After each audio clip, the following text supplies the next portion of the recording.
विधिमंडळामध्ये पहिल्यांदाच महाराष्ट्राच्या माननीय मुख्यमंत्र्यांनी मांडला। हा अर्थसंकल्प मांडत असताना आमचे नेते दिवंगत आदरणीय दादांना हा 12वा अर्थसंकल्प त्यांनी समर्पित केला। आज दादा जर असते तर हा अर्थसंकल्प सुद्धा दादांनी मांडला असता। त्याची जाणीवपूर्वक आठवण ठेवून हा अर्थसंकल्प अजितदादा पवार साहेबांना समर्पित केल्याबद्दल महाराष्ट्र सरकारचं आणि आदरणीय मुख्यमंत्र्यांचं मी मनापासून आभार मानतो।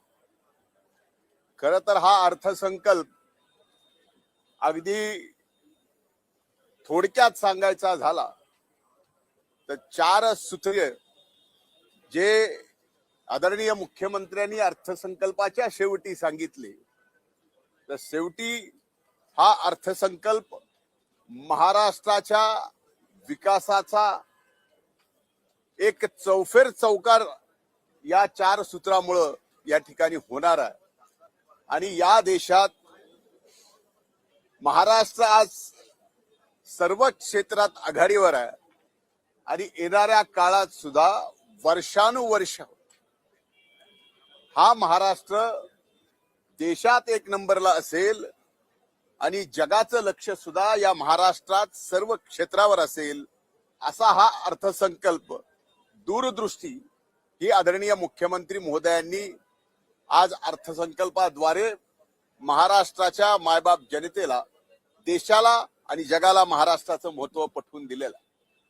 मी या अर्थसंकल्पात आदरणीय मुख्यमंत्र्यांनी घोषणा केली की सप्टेंबर 2025 पर्यंत ज्या शेतकऱ्यांचं कर्ज थकीत आहे त्या सर्व शेतकऱ्यांना 2 लाख रुपयापर्यंतची कर्जमाफी।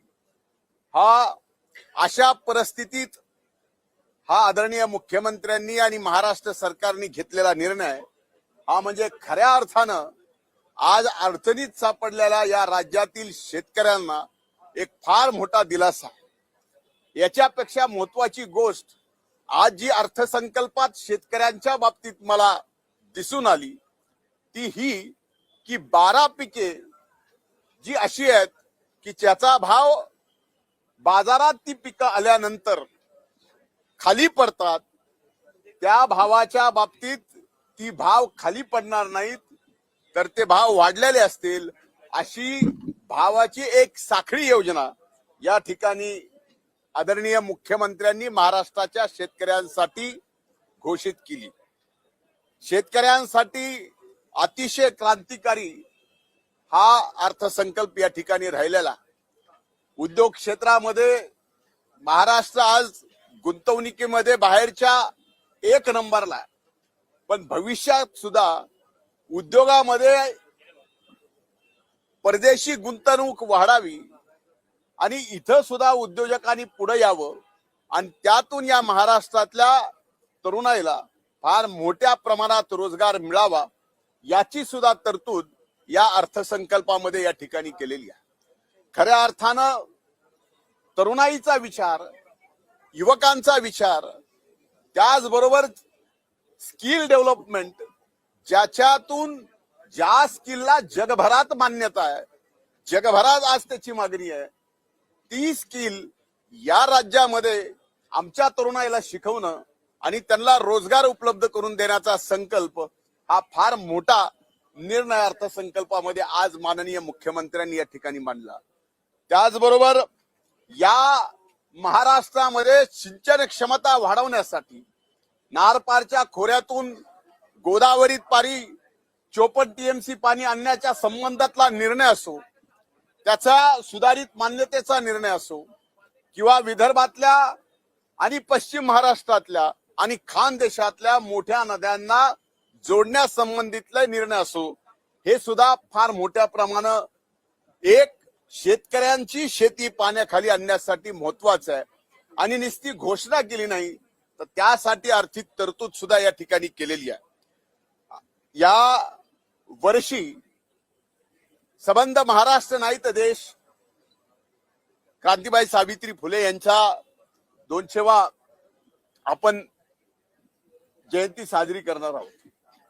त्या निमित्तानं सुद्धा फार मोठ्या योजनाही घोषित केल्या आणि त्याचबरोबर स्मारकाचं फार मोठं काम सुद्धा हाती घेण्याचा निर्णय या ठिकाणी राज्य सरकारने घेतला. या ठिकाणी यापूर्वीही धर्मरक्षक छत्रपती शंभूराजांचा स्मारकाचा विषय ज्याचं काम आज चालू आहे ते अतिशय जलद गतीने चालू होईल आणि ते काम सुद्धा पूर्ण होईल. त्यासाठी सुद्धा कुठल्याही निधीची कमतरता भासणार नाही. असे अनेक पर्यटनाच्या बाबतीत, पशुसंवर्धनाच्या बाबतीत, पर्यावरणाच्या बाबतीत आणि सगळ्यात महत्वाचं शहरी भागाच्या विकासासोबत ग्रामीण भागाचं सुद्धा या ठिकाणी ज्या पद्धतीनं या अर्थसंकल्पात विशेष लक्ष दिले गेलेलं आहे की ज्यामुळं आज 1000 लोकसंख्येच्या गाव हे मुख्य रस्त्याला सिमेंट कॉन्क्रीटच्या रस्त्याने जोडल्यानंतर स्वाभाविकच त्या गावातली आर्थिक परिस्थिती आणि तिथली उन्नती, त्या गावातला माल जो काही मोठ्या बाजारात जाण्यासाठी अडचण होती ती अडचण येणाऱ्या काळात दूर होईल आणि ग्रामीण भागाचा नुसत्या रस्त्याचा विकास यातून आपल्याला दिसणार नाही तर त्या गावाचा आणि त्या गावात राहणाऱ्या जनतेचा सुद्धा विकास येणाऱ्या काळात महाराष्ट्रात आपल्याला दिसेल. आणि ग्रामीण भागाची सुद्धा या अर्थसंकल्पात येणाऱ्या ही ग्रामीण भागाचं सुद्धा फार मोठं योगदान आपल्याला दिसून येईल. यासाठी हा अर्थसंकल्प ग्रामीण भागासाठी फार महत्वपूर्ण ठरलेला आहे. आदरणीय दिवंगत आमचे नेते दादांच्या नावानी अनेक योजना राज्य सरकारने या ठिकाणी करण्याचा निर्णय आज अर्थसंकल्पात घेतला. मी सरकारचे मनापासून आभार मानतो आणि दादांचं भव्य स्मारक सुद्धा या ठिकाणी उभं करण्याचा निर्णय या अर्थसंकल्पामधून महाराष्ट्र सरकारची मनीषा राज्याचे आदरणीय मुख्यमंत्री देवेंद्र फडणवीस साहेबांनी या ठिकाणी दाखवली.